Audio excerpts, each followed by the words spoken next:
Thank you so much for being along with me for the ride. This is the book. We're in the last final 5 lessons this week. So on Friday, we will be done. Thank you for being at the drawing board with me to make the world a better place, one child at a time. So, my healthy hack today, I'm going to share with you on the replay because I want to make sure you get it right. It is so great. It is fermented turnips. So fermented turnips is going to be the healthy hack today, and I'm going to leave it in the replay or in the comments. I'm going to make sure to leave the recipe for you because I want to make sure you get it right because it's fermented. I don't want it to like make you sick and for the recipe to go wrong. This is from my sister-in-law, Rachel Murray. She's one I spoke about before who has MS. However, she has no symptoms whatsoever of MS because of diet. So she is a master fermenter. She does trainings on fermentation. And I'm going to share with you my favorite fermenting recipe of hers. And what you're going to do with that is you're going to have that with your meals. It's a natural probiotic. So let's go ahead and get started here into lesson 28. Only a few are left, and we'll dive right in. So, lesson 28 is about putting on your poker face. Now, this is very important because children with autism, they're in a constant state of many of them of sensory processing disturbances. So, your sensory system keeps you safe. That's why we have it. When that sensory system is disturbed, it sends a message to you, you are not safe right now. So as a result, your senses are heightened. So it's kind of like when you're uncomfortable and you go to a place where you don't know anyone and you're taking it all in and you're hyper aware of everyone's expressions and you're hypersensitive to everything. I'm going to compare it to that heightened sensitivity. And because of that heightened sensitivity, we have to be extra careful when it comes to our facial expressions.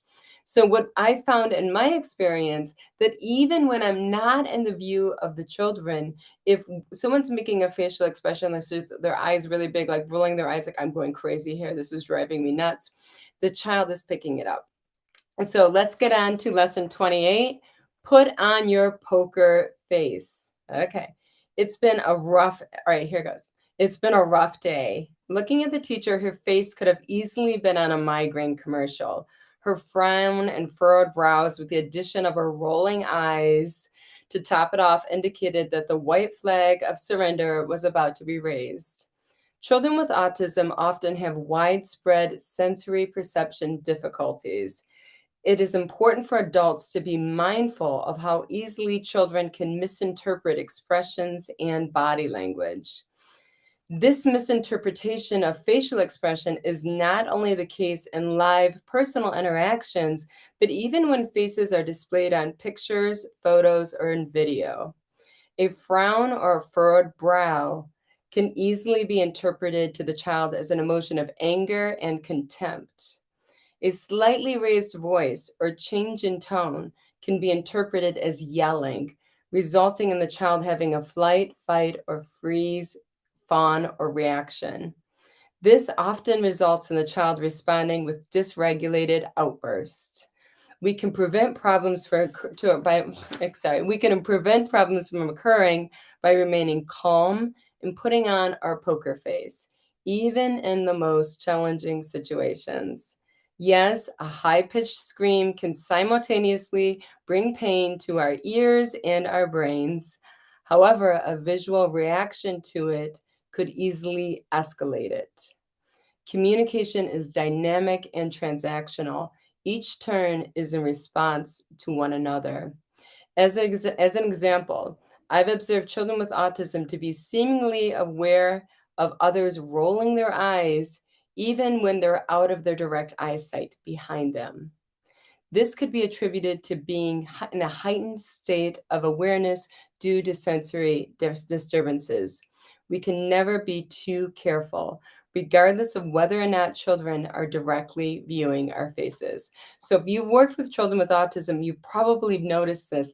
It's like they have eyes in the back of their heads. They can see it when you make the face I'm going insane here when the child's having a tantrum and you're waiting really patiently. So it's really important to be aware that these children have heightened sensitivity and they're probably picking it up. So put on your poker face, even if they're not in your view.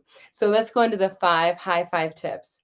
Number 1, mind your facial expressions. Keep in mind that children with autism often have difficulty interpreting facial expressions.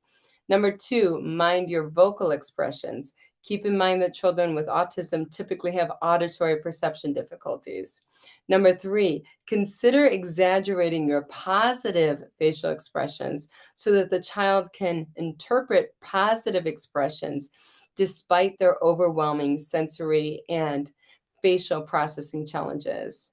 Number 4, mind your body language. When reaching out to help a child, bring your hand up from under the child. Your hand coming down can be seen as an attack. Number 5, set up a consistent routine so the child feels secure with you despite having sensory challenges that threaten their security. Make an effort to communicate and move in predictable ways to foster security. So, this was very interesting. They've been doing robotics research and they're having the robots respond to the children either differently every time. So, for instance, if the child puts a puzzle piece in, they go, "Great job." And the next time they say, "Excellent work." And the next time they say, "Thumbs up." Now, that is not as effective with children with autism if instead every single time they do the same response. So, that same thumbs up was better for the child with autism. And that's because there's that security, there's that familiarity, that predictableness of that responses. The child feels safe because they know what you're going to do because they have so much input coming in. So being predictable and having routines is really important for these children because their sensory, their safety system is threatened. So we want to give them always at all times think about, okay, we want to get them out of that lower brain and we want to get them into that higher brain. We have to switch that light switch and flip it up. And how are we going to flip it up? And this here, the poker face, is part of keeping it flipped up.